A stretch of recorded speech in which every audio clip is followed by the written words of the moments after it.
we met a number of years ago. In part, I was writing a movie. I was going in to pitch a movie called Interstellar. At the time, Steven Spielberg was the director, and he wanted to do a grounded movie about the future of space travel. So I came in and my pitch was very short. I said the movie's going to be 10 minutes long because it's not happening. It was about 10 years ago. We're not going. There's no money left. This is not a priority for us anymore. And then in the course of, and somehow I got the job, in the course of writing the movie, working with Kip Thorne, a physicist, invited me to a physics conference one night, and I got seated next to Elon. We've been friends ever since. The irony of that being, I wound up becoming friends with a guy who I think personally is moving the needle back in the other direction, kind of by himself at this point, more than anyone I can think of. So the net result is, I think we are going back to the moon. I think we are going to Mars, and I think a lot of it is because of you. So one of the questions we've got here today, one of the questions that you guys have submitted that I love is, it's simple. Mars, how can we help? Well, let's see. So in the short term, Mars is really about getting the spaceship built.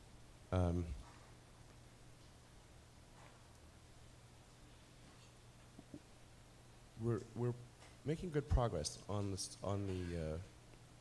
ship and the booster, codenamed BFR. Yeah. What does that stand for again? Well, it's a bit of it's like sort of a Rorschach test in acronym form. But it is very big. Yeah. And I gave a presentation on this at the International Astronautical Congress in Australia last year, and that design is evolving rapidly. We're actually building that ship right now. I think right now that the biggest thing that would be helpful is just general support and encouragement, and goodwill. I think once we build it, there will be we'll have a point of proof, something that other companies and countries can then go and do. Like, they currently don't think it's possible, so if we show them that it is, then I think they'll up their game, and they will build interplanetary transport vehicles as well.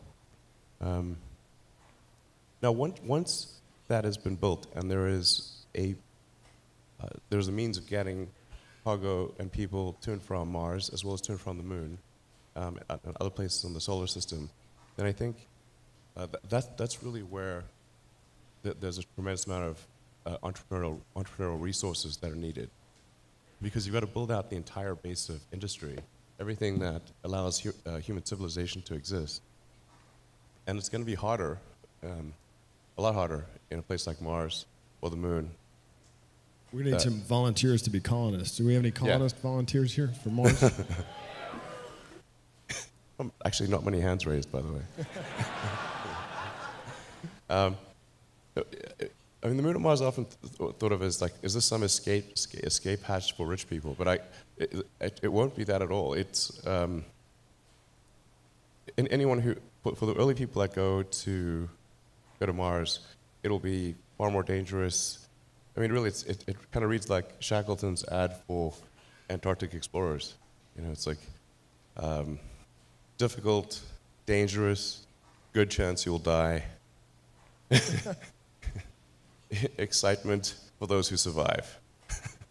That kind of thing. I think there's not many people who actually want to go in the beginning, because all those things I said are true. But there'll be some who will, for whom the excitement of the frontier and exploration exceeds the concern of danger. And they will start off building the most elementary infrastructure, just a base to create propellant, a power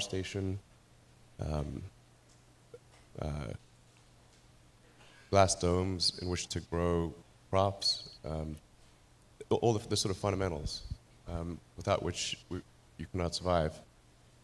And then really there's going to be an explosion of entrepreneurial opportunity, because Mars will need everything from iron foundries to pizza joints to nightclubs. Definitely pizza joints. I think Mars should really have great bars. The Mars bar. Sorry. Look, I love dad jokes. All right? What's wrong with you? I'm dad. What do you think the timeline for this is? So I'm feeling pretty optimistic about the timeline, although I can be a little. Sometimes my timelines are a little, you know. People have told me that my timelines historically have been optimistic, and so I'm trying to recalibrate to some degree here. But I can tell you what I know currently is the case is that we are building the first ship, the first Mars or interplanetary ship right now, and I think we'll be able to do short flights, short sort of up and down flights, probably sometime in the first half of next year. And this is a very big booster and ship. The liftoff thrust of this would be about twice that of a Saturn V.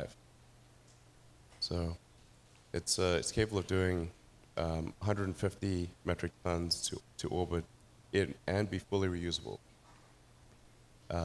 So the expendable payload is around double that number. So what's amazing about this ship, assuming we can make full and rapid reusability work, is that we can reduce the marginal cost per flight dramatically, by orders of magnitude compared to where it is today. This question of reusability is so fundamental to rocketry. It is the fundamental breakthrough that's needed. If you consider aircraft, for example, you can lease a 747 and do a return flight full of cargo from California to Australia for $500,000. That's what it costs to lease a 747 fully round trip to Australia, which is far. To buy a single engine turboprop plane, a good one, would be about $1.5 million. And that can't even reach Australia, and it's tiny compared to a 747. So what that means is like it costs less to use a giant plane with huge cargo for a long trip than that costs way less than buying a small plane for a short trip in the aircraft world. And the same actually is true of rocketry. A BFR flight will actually cost less than our Falcon 1 flight did back in the day. Wow. So that was about a $5 or $6 million marginal cost per flight. We're confident that BFR will be less than that. So that's profound, and that is what will enable the creation of a permanent base on the Moon and a city on Mars. And that's the equivalent of like the Union Pacific Railroad, or having ships that can cross oceans. Until you can get there, there's no way for all of the entrepreneurial energy to you can't do anything. There's no way for all the flowers to bloom. Once you can get there, the opportunity is immense. So we're going to do our best to get you there, and then make sure that there's an environment in which entrepreneurs can flourish. And then I think it'll be amazing. A big part of that, and we've talked about this, is inspiring people to look again at this. You know, we were talking about this yesterday. It was our grandparents who went to the moon, and we have not gone back since. You know, in my lifetime, no one's gone to the moon. You and I were having a conversation last year about what to put in Falcon Heavy, and the kind of what's the cargo, and the idea was to to use that as an opportunity to inspire people. Again, Carl Sagan had a beautiful thought many, many years ago that if you just get enough people to look at the Earth from a distance, that it would get them to focus on the problems here and on the possibilities of space exploration. I was fortunate enough to be with you at Launch Control when Falcon Heavy launched a few weeks back, and we made a little movie. We've called it a trailer that sums up that experience. We have it here. We thought we'd play it for you guys again. This is 2 minutes that does a pretty good job of giving you the feeling of what it was like to be there when Falcon Heavy launched. Yeah, we wanted to get the public, we wanted you to get excited about the possibility of something new happening in space, of the space frontier getting pushed forward. The goal of this was to inspire you and make you believe again, just as people believed in the Apollo era, that anything's possible. Thank you.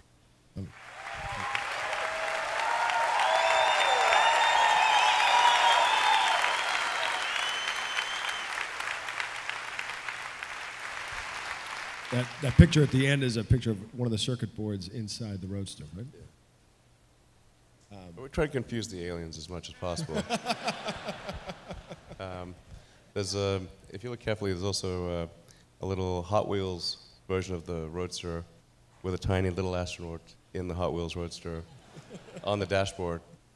That was just by a friend of ours called Nora. Nora suggested that, and so if you guys have any suggestions, let us know. I think for me, watching those two boosters come down side by side felt like a transformative moment. It felt like we can do anything. And that's the culmination. I was really struck there by the culmination of, a singular vision and hundreds or thousands of very talented people working together to make sure. I was sitting in launch control and looking at the sheer amount of variables that you guys are clocking in those moments before the launch. Wind speed at different altitudes and the status of all the different 27 engines in that. I mean, how do you manage, you're very hands-on with the details, but you're also looking at the bigger picture. How do you manage your time? How do you parse, how do you zoom in and zoom out and make sure that all these things are coming together? Well, at SpaceX, almost all my time is spent on engineering and design. It's probably 80 and 90%. And then Gwynn Shotwell, who's president and chief operating officer, takes care of the business operations of the company, which is what allows me to do that. I think in order to make the right decisions, you have to understand something. And if you don't understand something at a detailed level, you cannot make a good decision. But I'd like to just point out, like, what you saw there is a result of an incredible team at SpaceX, super talented people who really work like crazy to make that happen. I think my role is to make sure that they have an environment where they can really, where the talents can really come to the fore,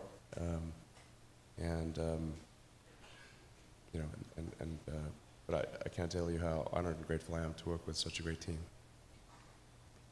Everyone in this room is inspired by you. Who are you inspired by? Well, Kanye West, obviously.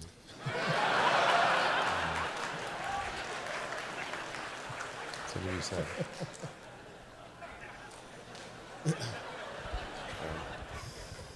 Me too. Fred Astaire, you should see my dance moves. We may see some dance moves unless... I do love Fred Astaire, he's amazing. If you haven't watched his movies, they're amazing. Yeah.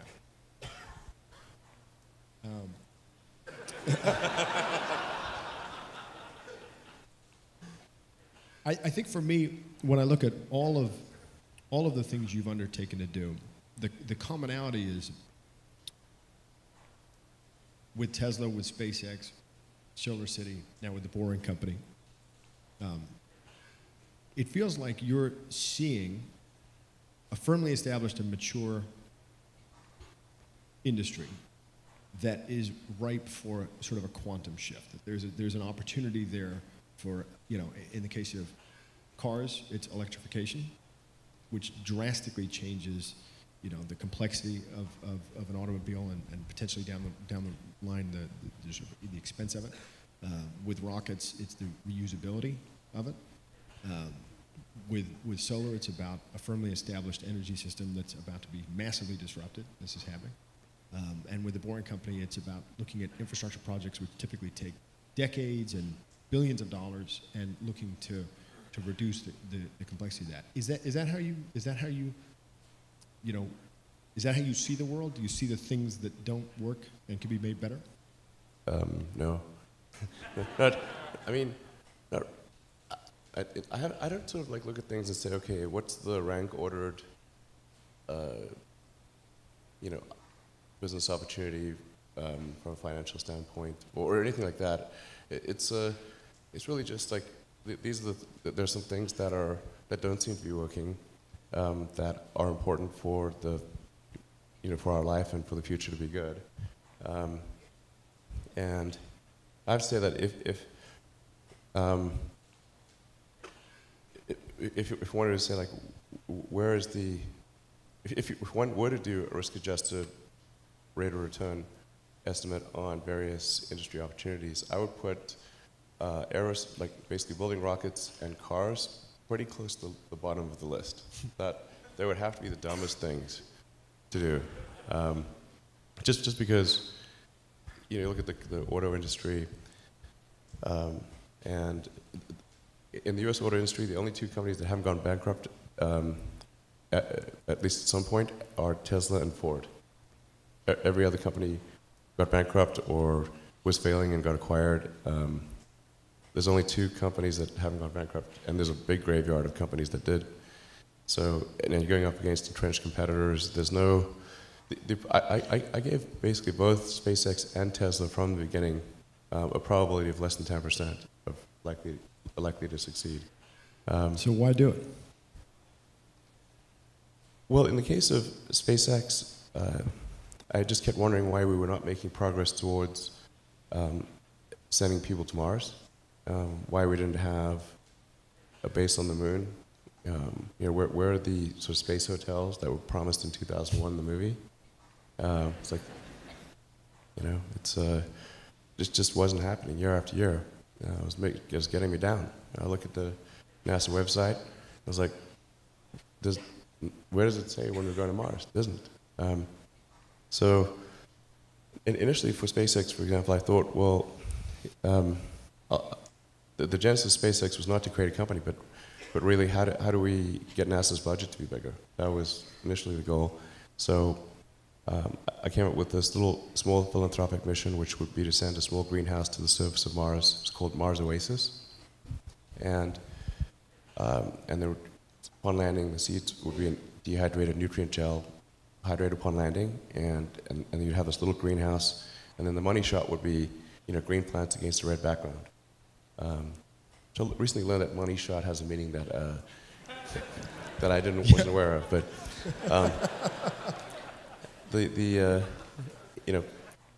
I think that would get people excited about rekindles the spirit of Apollo essentially. And as I got more and more into what it would take to do that, I learned that the fundamental issue is actually the cost of access to space. Rockets were super expensive, and the cost per pound or kilogram to orbit had actually gone up over the years, not down. And it was like, okay, well, it won't matter if we are able to do this philanthropic mission and it generates a lot of will to go to Mars. That's not going to matter if there's no way. So after my second or third trip back from Russia, I was like, whoa, there's got to be a way to build rockets. There's got to be a way to solve this rocket problem. I started reading a lot of books on rockets and did sort of a first principles analysis of a rocket, just broke down the materials that are in a rocket, what would it cost to buy those materials, what versus the price of the rocket, and there's a gigantic difference between the raw material cost of the rocket and the finished cost of the rocket. So there must be something wrong happening in going from the constituent atoms to the final shape. And I found that certainly to be true. And then why weren't people trying to make reusability work? it was very difficult to make rocket reusability work. And then unfortunately the space shuttle ended up being a counterexample of don't try to make reusability work, because space shuttle ended up costing more per flight than an expendable vehicle of equivalent capability. So for a long time, people were using the space shuttle as an example of why reusability is dumb. You can't take a single case example and make an entire theory out of it. So there's no question in my mind that if you could reuse the rockets, it has to be true reuse, which means rapid and complete reuse. The problem with the space shuttle is only a portion of the system came back. Like the big orange tank, which was also the primary airframe, was discarded every time, and the parts that were reused were incredibly difficult to refurbish. So the only kind of reuse that matters is if it's rapid and complete. So that the only thing you're changing between flights, apart from scheduled maintenance, is the propellant. So we embarked upon that journey to create SpaceX in 2002. In the beginning, I wouldn't even let my friends invest because I didn't want to lose their money. I thought it was like, you know, I'd rather lose my own money. So, and then we almost did die at SpaceX actually. So I budgeted for 3 flights. I mean, technically, I did have a plan where I had the money from PayPal. I had like about 180 million from PayPal. And I thought, you know, I'll allocate half of that to SpaceX and Tesla and Solar City, and that should be fine. I'll have 90 million, like just lots, you know. But then what happened is things cost more and took longer than I thought. So I had a choice of either put the rest of the money in or the companies are going to die. And it's like, so I ended up putting all the money in and borrowing money for rent from friends. 2008 was brutal. Yeah, 2008, we had the 3rd consecutive failure of the Falcon 1 rocket for SpaceX. Tesla almost went bankrupt. We closed our financing round 6 p.m. Christmas Eve, 2008. It was the last hour of the last day that it was possible. We would have gone bankrupt 2 days after Christmas otherwise. And I got divorced. That was like rough, man. Women and scar tissue there. Well, it poses a question, or maybe you just answer the question of why is no one else doing these things?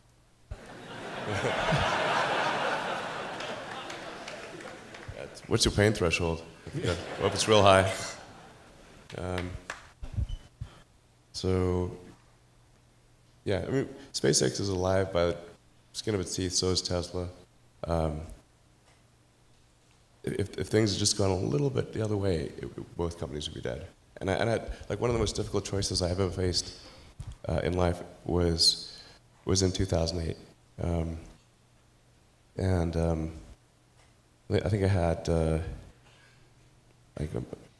maybe $30 million left, or $30 or $40 million left in 2008. And I had 2 choices. I could put it all into one company, and then the other company would definitely die, or split it between the 2 companies. But if I split it between the 2 companies, then both might die. And you know, when you put your blood, sweat, and tears into creating something, or building something, it's like a child. And so it's like, which one am I going to let one starve to death? I couldn't bring myself to do it, so I split the money between the 2. Fortunately, thank goodness, they both came through. We've got a question from the audience that builds on that. What was your biggest failure and how did it change you? What was your biggest failure and how did it change you? Oh, I have to really think hard about that.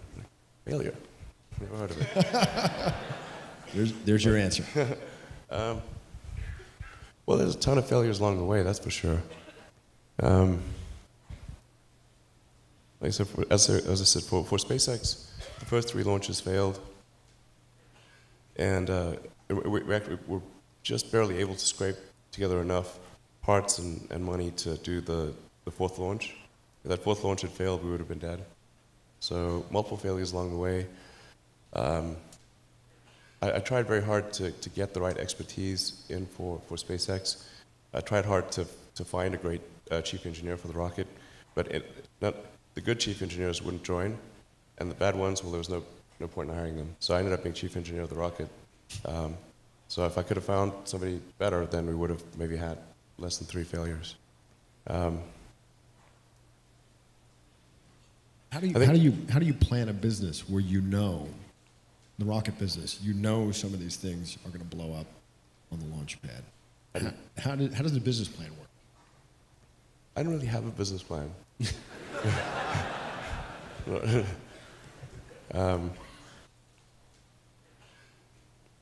Yeah, I haven't had a business. I had a business plan way back in the Zip2 days. But these things are just always wrong. So I just didn't bother with business plans after that.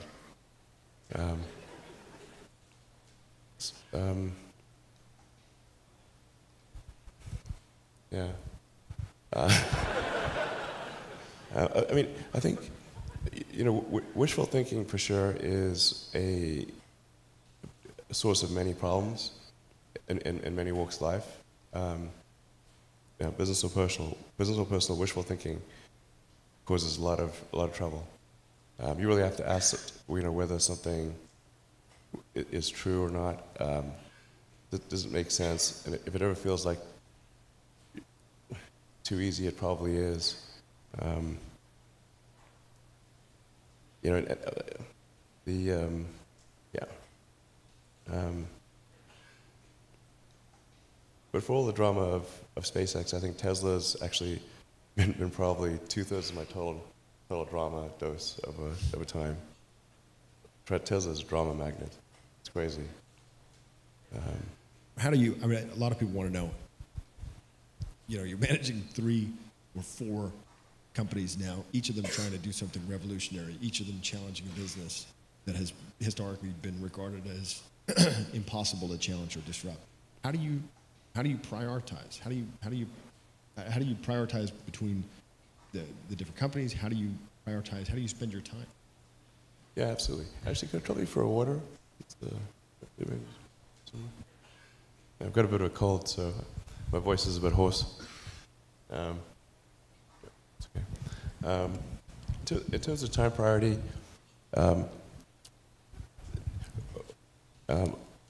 for business time, almost all of it is really dedicated to SpaceX and Tesla.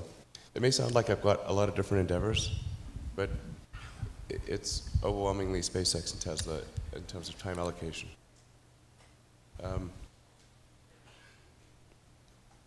So it's, and then for non-business stuff, it's almost entirely kid stuff. My kids are here today, actually. Brought them along to South by Southwest. Hope they're having a good time. They went and saw the Westworld exhibit, or it's really amazing. If you haven't seen the Westworld, what do you call it, exhibit or a? I don't know what you call it. I think you just call it Westworld at this point. Theme park. It's really incredibly well done. I took the kids there yesterday. They had a great time. But yeah,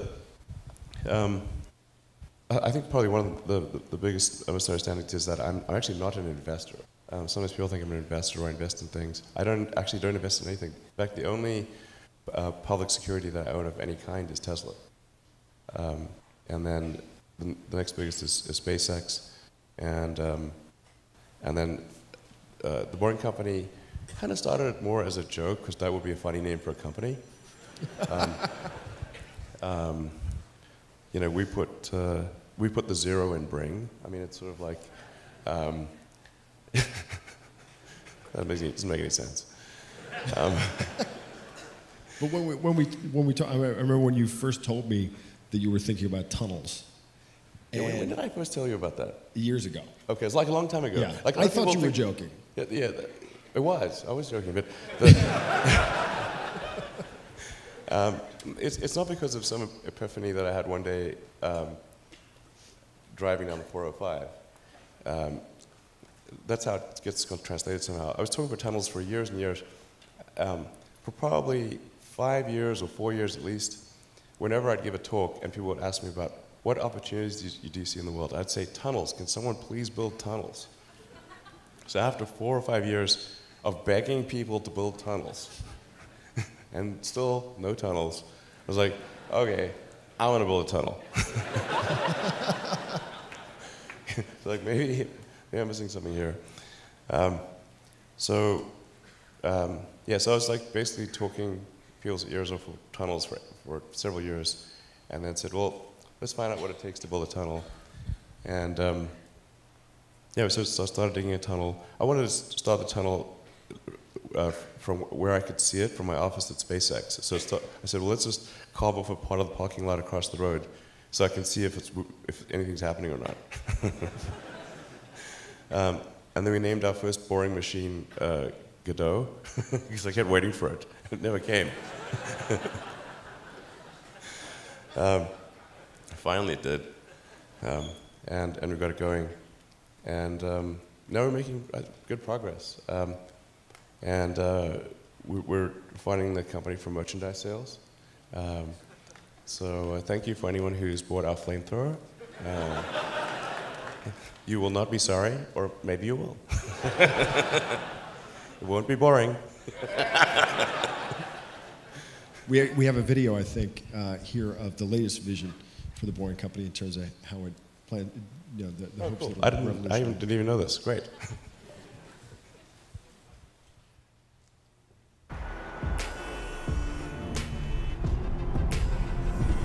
We've added seats.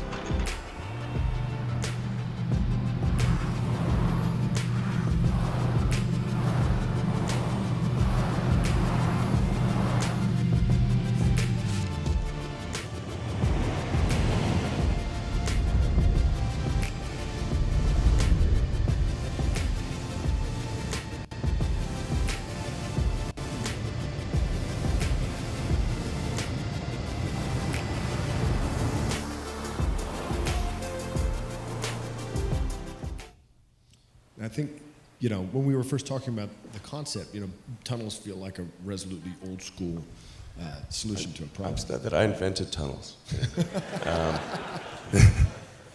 And I was still holding out hope for the flying car, and then you asked me one simple question that answered the question for me about flying cars kind of forever, which was, would you want your neighbor to have a flying car? Yes, exactly. This is exactly the question. Oh, you want a flying car? How about everyone around you has a flying car too? Oh. That doesn't sound so good. Yeah. And I think one of the interesting things about tunneling is it's one of these things that, you know, there's not a lot of market competition there. It's not a, you know, it's something that's ripe for change. So how do you, yeah, I remember you talked about the philosophy with Godot was to just keep running it basically until you figured out why it can't run any faster. Yeah, so, I mean, the Boring Company, to be clear, it's like literally 2% of my time. It's probably 20% of my tweets.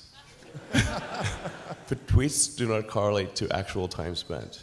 I mean, I sort of just have fun with the Boring Company, but my time allocation is literally about 2%. Talk about your time allocation. I think one of the things you spend an awful lot of time thinking about, I know, is artificial intelligence. It's something that you and I have as a shared interest, and it's something that our audience is interested in as well.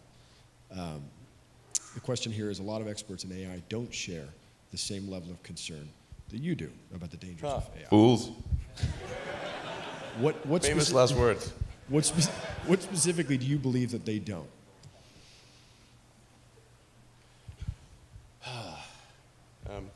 Well, the biggest issue I see with so-called AI experts is that they think they know more than they do. And they think they're smarter than they actually are. In general, we are all much smarter than we think we are, but much less smart, dumber than we think we are, by a lot. So this tends to plague smart people. They just can't. They define themselves by their intelligence, and they don't like the idea that a machine could be way smarter than them, so they discount the idea, which is fundamentally flawed. That's the wishful thinking situation. I'm really quite close to, I'm very close to the cutting edge in AI, and it scares the hell out of me. It's capable of vastly more than almost anyone knows. And the rate of improvement is exponential. You can see this in things like AlphaGo, which went from, in the span of maybe 6 to 9 months, it went from being unable to beat even a reasonably good Go player to then beating the European world champion, who was ranked 600, then beating Lisa Doll 4-5, who had been world champion for many years, then beating the current world champion, then beating everyone while playing simultaneously. Then there was AlphaZero, which crushed AlphaGo 100-0. And AlphaZero just learned by playing itself, and it can play basically any game that you put the rules in for. Whatever rules you give it, it literally read the rules, play the game, and be superhuman for any game. Nobody expected that rate of improvement. If you ask those same experts who think AI is not progressing at the rate that I'm saying, I think you will find that their predictions for things like Go and other AI advancements have their batting average is quite weak. It's not good. We'll see this also with self-driving. I think probably by end of next year, self-driving will encompass essentially all modes of driving and be at least 100 to 200% safer than a person by the end of next year. We're talking like maybe 18 months from now. NHTSA did a study on Tesla's Autopilot version 1, which is relatively primitive, and found that it was a 45% reduction in highway accidents. And that's despite Autopilot 1 being just version 1. Version 2, I think, will be at least 2 or 3 times better. That's the current version that's running right now. So the rate of improvement is really dramatic. We have to figure out some way to ensure that the advent of digital superintelligence is one which is symbiotic with humanity. I think that's the single biggest existential crisis that we face, and the most pressing one. And how do we do that? I mean, if we take it that it's inevitable at this point, that some version of AI is coming down the line, how do we steer through that? Well, I'm not normally an advocate of regulation and oversight. I mean, I think one should generally err on the side of minimizing those things. But this is a case where you have a very serious danger to the public. And so therefore, there needs to be a public body that has insight and then oversight to confirm that everyone is developing AI safely. This is extremely important. I think the danger of AI is much greater than the danger of nuclear warheads by a lot. And nobody would suggest that we allow anyone to just build nuclear warheads if they want. That would be insane. And mark my words, AI is far more dangerous than nukes. Far. So why do we have no regulatory oversight? This is insane. Well, it's a question you've been asking for a long time. I think it's a question that's come to the forefront over the last year, where you begin to realize that it doesn't necessarily, I think we've all been focused in on the idea of artificial superintelligence, right? Which is clearly a danger, but maybe a little further out. What's happened over the last year is you've seen what I've been calling artificial stupidity. You're talking about, algorithmic manipulation of social media. Like we're in it now. It's starting to happen. How do we? What's the intervention at this point? I'm not really all that worried about the short-term stuff.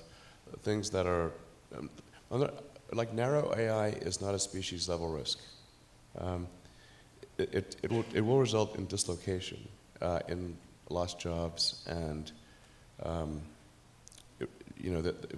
sort of better weaponry and that kind of thing. But it is not a fundamental species-level risk, whereas digital superintelligence is. So it's really all about laying the groundwork to make sure that if humanity collectively decides that creating digital superintelligence is the right move, then we should do so very, very carefully. very, very carefully. This is the most important thing that we could possibly do. Yeah. Building on that, other than AI and the other issues that you're tackling, transportation, energy production, aerospace, what issues should our next generation of leaders be focused on solving? What else is coming down the line? Well, I mean, there are other things that are on a longer time scale. And obviously the things that I believe in, like extending life beyond Earth, making life multiplanetary. I'm a big believer in sort of Asimov's Foundation series, or the principle that you really want to, I recommend reading the Foundation series, but it's like if you know that there's likely to be, we don't know, but there's likely to be another Dark Ages, which it seems, my guess is there probably will be at some point. I'm not predicting that we're about to enter Dark Ages, but that there's some probability that we will, particularly if there's a Third World War. Then we want to make sure that there's enough of a seed of human civilization somewhere else to bring civilization back, and perhaps shorten the length of the Dark Ages. I think that's why it's important to get a self-sustaining base, ideally on Mars, because Mars is far enough away from Earth that a war on Earth, the Mars base might survive. It's more likely to survive than a moon base. But I think a moon base and a Mars base that could perhaps help regenerate life back here on Earth would be really important, and to get that done before a possible World War III. Last century we had 2 massive world wars, 3 if you count the Cold War. I think it's unlikely that we will never have another world war again. There probably will be at some point. Or if we have another one, it'll be the last.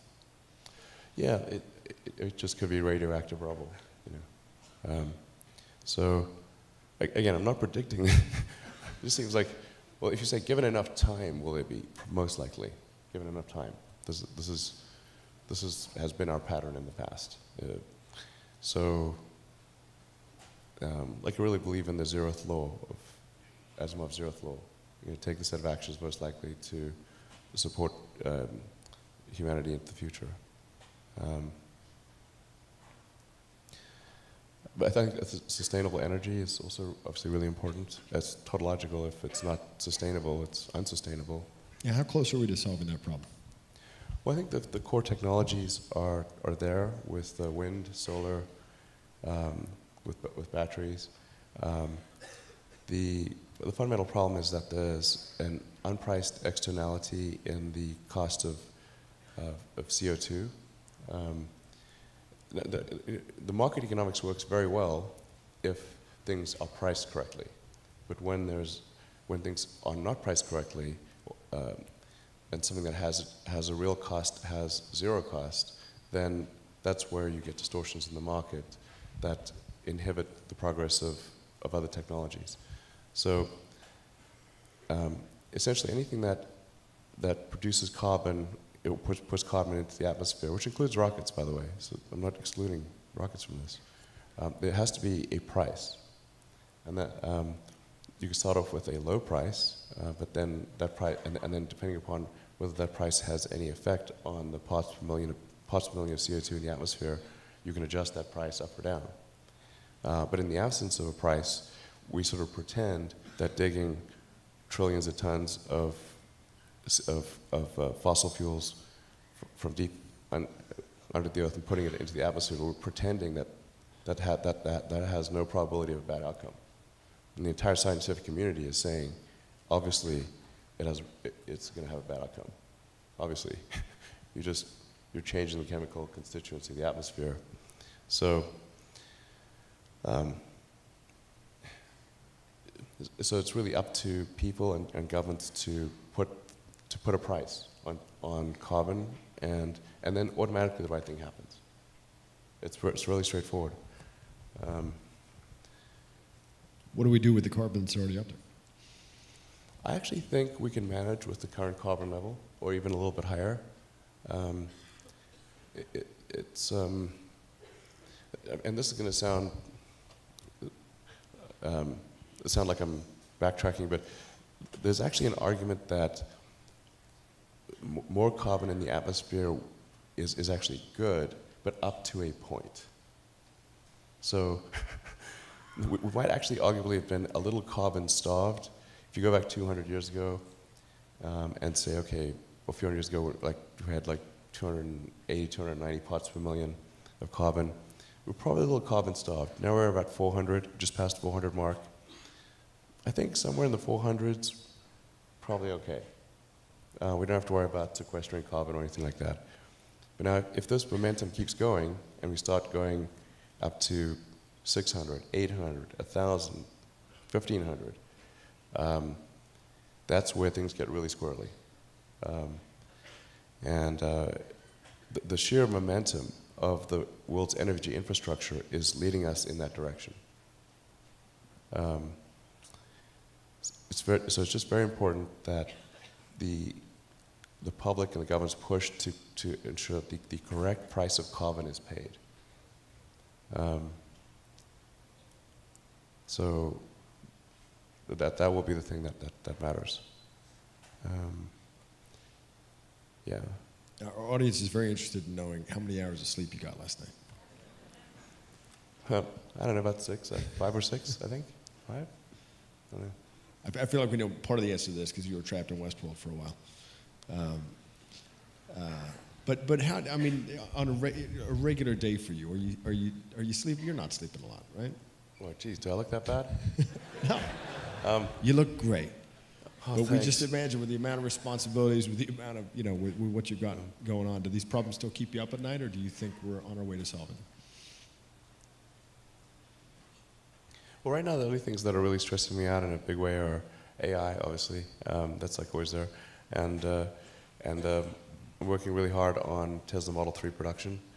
We're making good progress, but it's hugely hard work. But those are the two most stressful things in my life right now. Yeah. Our audience really wants to know, what do you hope the world will look like for children born today when they're your age? When, sorry? What do you hope for the world to look like? What's the best case scenario? Say we solve these problems. What's that world look like?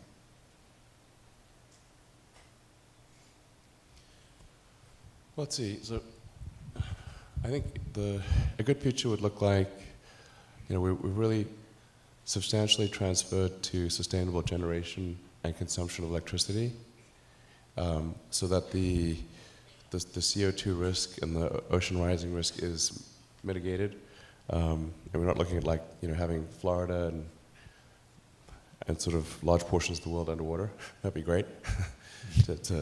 Not to have addressed that risk. That'd be enormous.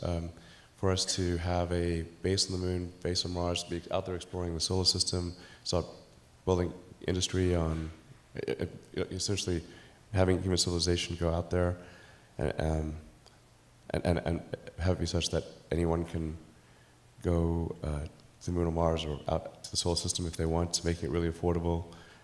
I do think it's important that there's competition, that there are multiple companies doing this, not just SpaceX.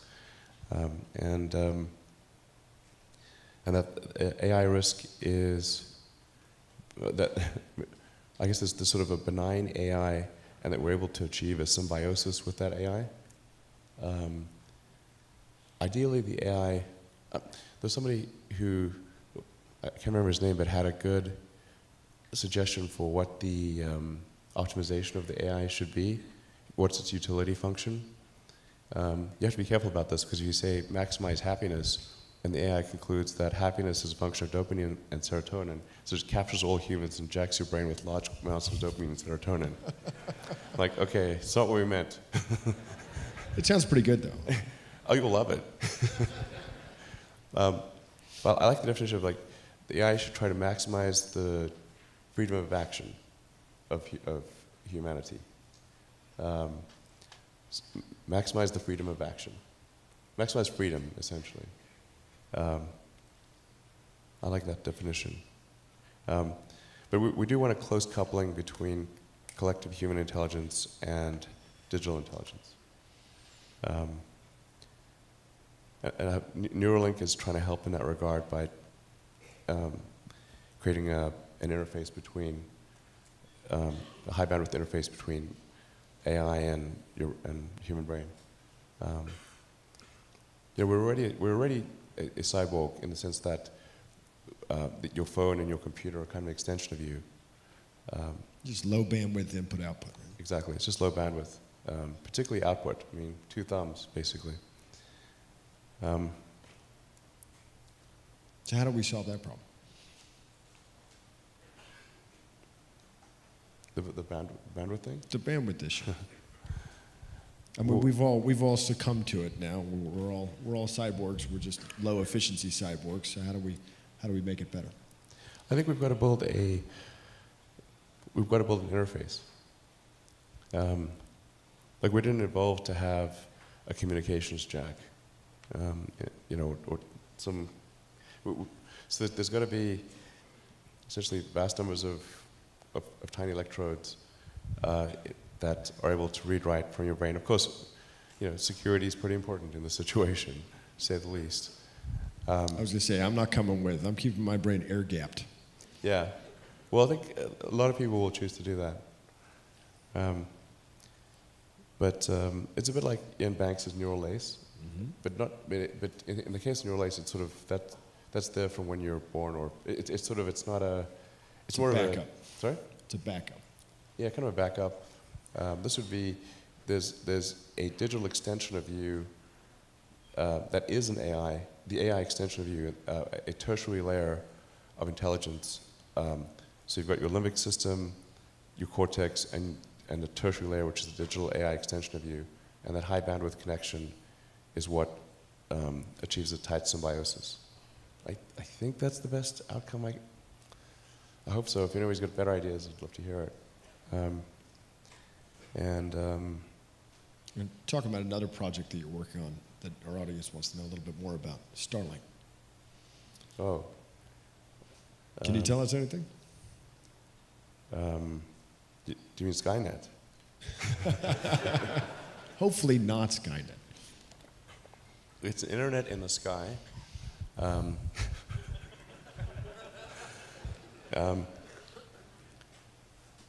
Well, we don't talk that much about Starlink, but essentially it's intended to provide low latency, high bandwidth internet connectivity throughout the world. There actually will not be enough cognitive processing power on board the satellite system to in any way be a Skynet thing. Like digital AI requires a lot of, superintelligence requires a lot of big servers on the ground. It's too power intensive. But this is intended to provide people with who don't have any internet connectivity with internet connectivity, and it's very good for sparse and sparsely populated and moderately sparsely populated areas, and for giving people in cities a choice of low-cost choice of internet access. But I do think it's going to be important. The Starlink system will be important in providing the funding necessary for SpaceX to develop interplanetary spacecraft.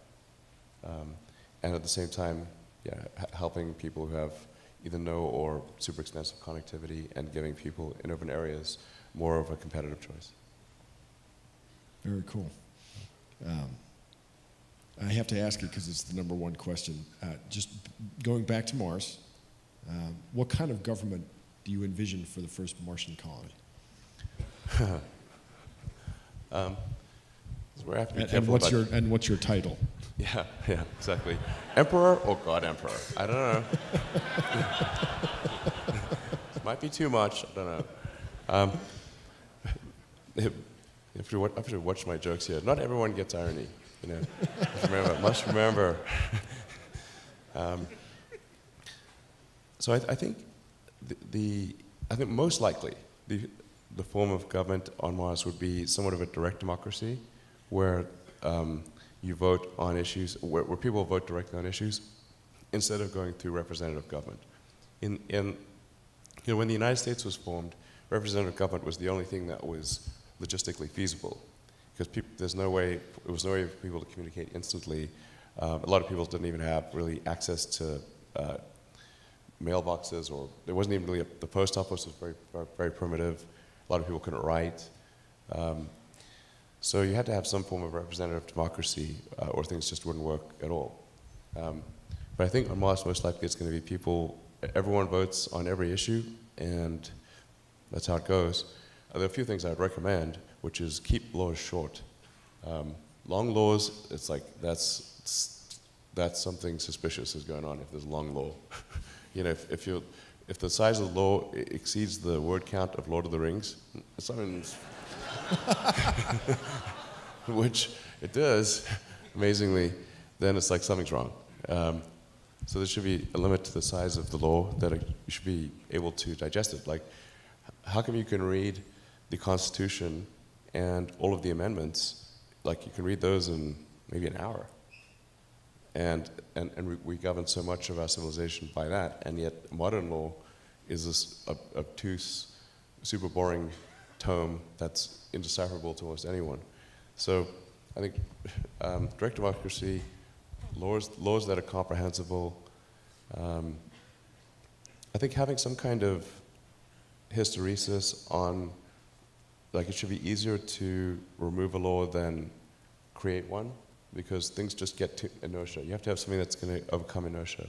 So probably, I don't know what the right number would be, maybe it's like 60-40. Maybe it requires 60% to get a law in place, but any number above 40% can remove a law. Otherwise, you just get laws just accumulate over time, and it's sort of like Gulliver, where you just get trapped by all these tiny strings and you can't move. You get hardening of the arteries of civilization with rules and rules and rules and rules. So it should be just easier to get rid of a rule than to put one in.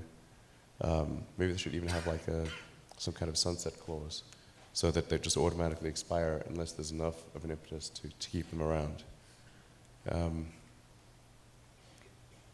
I know there's a fair amount of interest. I'm interested in hearing a little bit more about the very early days with Tesla and how it came together. Your brother Kimball is here. I thought we'd bring him out. Sure. You guys could talk a little bit about it. There.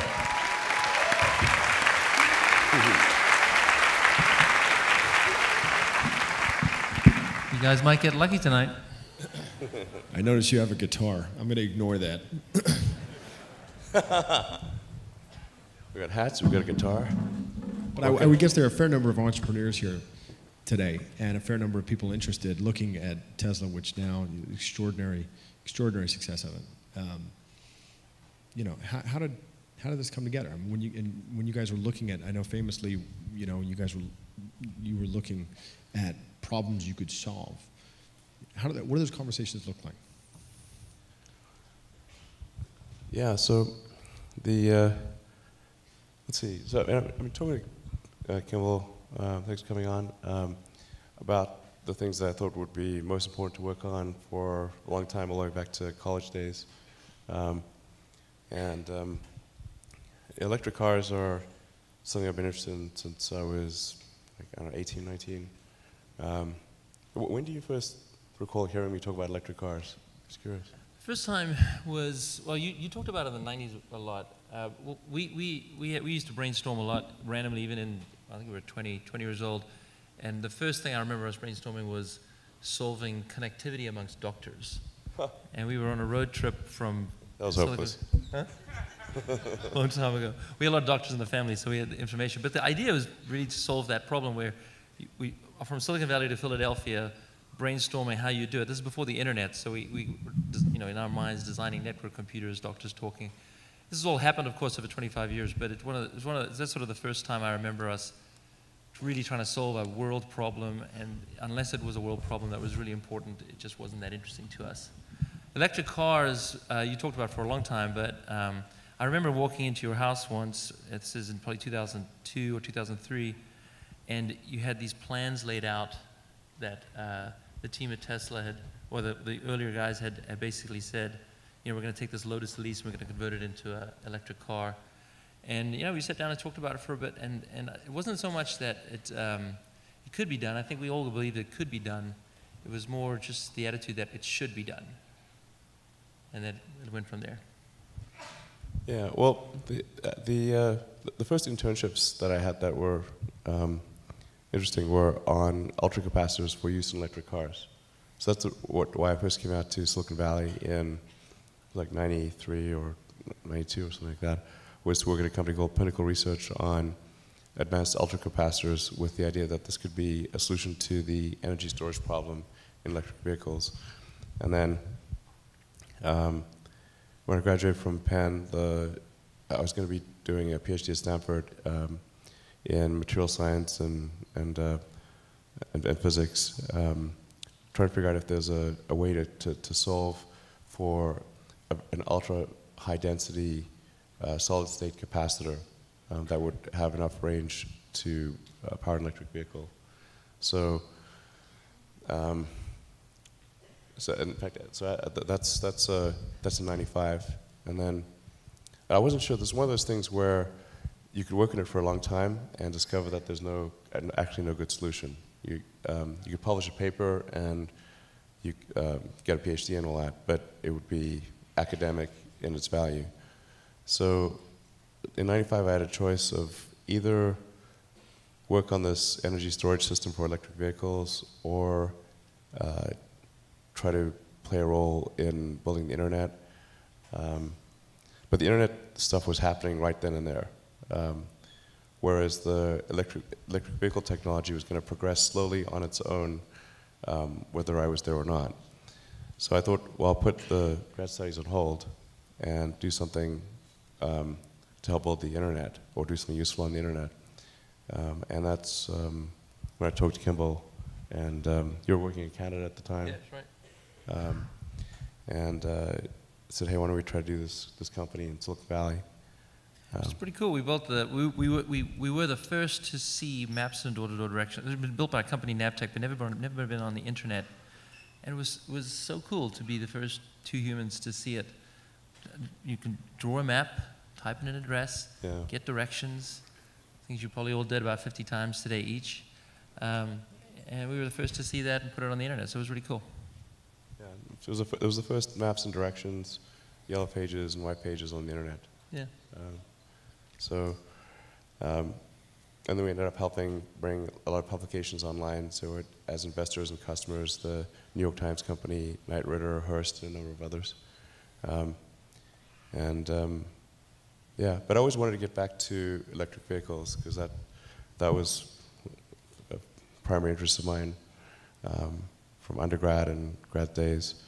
And so after Zip2, still did one more internet company because I thought Zip2 had not achieved its full potential. We built this incredible technology, but it wasn't being used by the customers in the right way. It was a bit like building, F-22 fighter jets, and then you sell them to people, and they roll them down the hill at each other. And you're like, that's really not the way to use it. Okay. In fact, that's where I decided you really want to go to the end consumer. If you've got great technology, you want to go all the way to the end consumer. Don't sell it to some bonehead legacy company that doesn't understand how to use it. So with X.com, which became PayPal, that's where we tried to do something significant with the internet. And it got sort of part of the way towards its objective. After PayPal went public and then it got bought by eBay in 2002, that actually freed up me and a bunch of other people to go and create companies. And I started debating between either solar, electric car, or space. I thought space was like the least likely to have somebody, the least likely to attract entrepreneurial talent. I thought like nobody is going to be crazy enough to do space, so I better do space. So I started off with space first, and And then about a year and a half later, in 2003, I had lunch with J.B. Straubel and Harold Rosen, and it was at this like fish restaurant in El Segundo. And Harold Rosen had been involved in space and electric vehicles, and JB had just graduated from college and was working with him, and the conversation turned to electric vehicles because Harold had done something called Rosen Motors, which was like an attempted EV startup. And I said, well, I've always been super interested in electric vehicles. I was going to do my PhD on advanced energy storage. Sorry. I was going to do grad studies on advanced energy storage techniques for electric vehicles. And so JB said, well, have you heard of this company called AC Propulsion? Because they had created the T0 electric sports car as a prototype. And I was like, wow, that's great. Like lithium-ion batteries had really achieved a level of energy density that could, for the first time could allow you to have significant range in an electric car. And they had a sports car that had 0 to 60 in under 4 seconds, a 250-mile range. And it was pretty cool. Now, it was just it was just a kit car. So it didn't have a roof or airbags or a thermal control system, and it was extremely unreliable. It wasn't productized, but it was a proof of concept. So I got the test drive from AC Propulsion, and I was like, wow, you guys should really commercialize this. This would show people what electric cars can do. And I tried for months to get AC Propulsion to go into production with the T0. And like they just were not interested in doing that. Amazingly, they wanted to do an electric Scion. You know, like that boxy car. But the problem is, like, the electric Scion would cost $70,000. Or you could build a sports car for $100,000. Okay, but like nobody's going to buy the electric Scion. But people might buy the electric sports car. So after hounding them for months, I finally said, like, look, if you guys are not going to commercialize the T0, would you mind if I did that? They said, no problem, go ahead. It's like, great, so I'm going to do that with JB. And they said, but if you're going to go and try to productize T0, there's some other teams you should talk to that are also interested in doing that. So that's where Martin Eberhard, Mark Topping, and Ian Wright came in. And I think that was probably the biggest mistake in my career, quite frankly.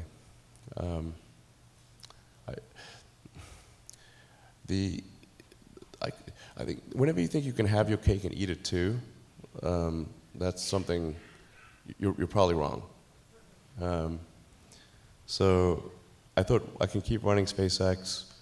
I'll dedicate 20% of my time to Tesla, and that'll be fine.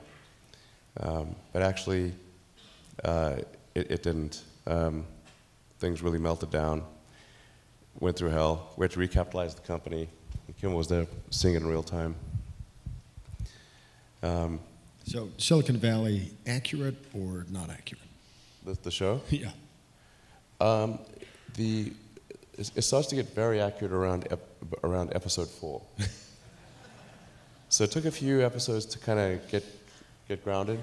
The first few episodes struck me as Hollywood making fun of Hollywood's idea of Silicon Valley, which is like not on point. But then by about the 4th or 5th episode, season 1, it really starts to get good, and then by season 2, it's amazing. In fact, reality, the truth is stranger than fiction. All the crazy stuff you see in that show, Silicon Valley, the reality is way crazier than that. Yeah, you've seen it too, right? Yeah, it's like, wow. What will have to be a story for another time, unfortunately, is we've been asked to wrap it up. I got one last question from the audience. It is, what is your favorite song from the movie Three Amigos? Well, we'd only do it if you guys are willing to sing along. Okay. All right. So Jonah actually is the dancer of the three. Particularly behind the camera. The three of us we've been playing and singing and dancing this song since we were kids, and so we're going to do that on stage. And if you guys can sing along, we'll do the first verse, and then you guys can sing along on the second verse. Okay. This is gonna be real bad. We promised that it would be terrible. Yeah, exactly. I said terrible. It's gonna be terrible. I'm nixing the dancing thing. Oh, come on.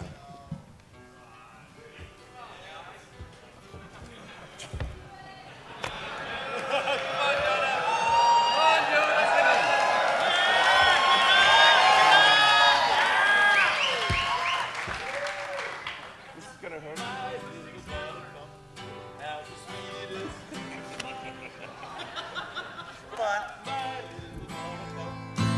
Stay a while. Come with me when moonbirds hits the sky. And then you'll walk with me along the by on by. Okay, all together now. My little buttercup. Has the sweetest Has the sweetest smile. My little buttercup, won't you stay a while? Won't you stay a while? Moonbeams meet the sky, and you and I will walk the by on by. Well, this is really winning.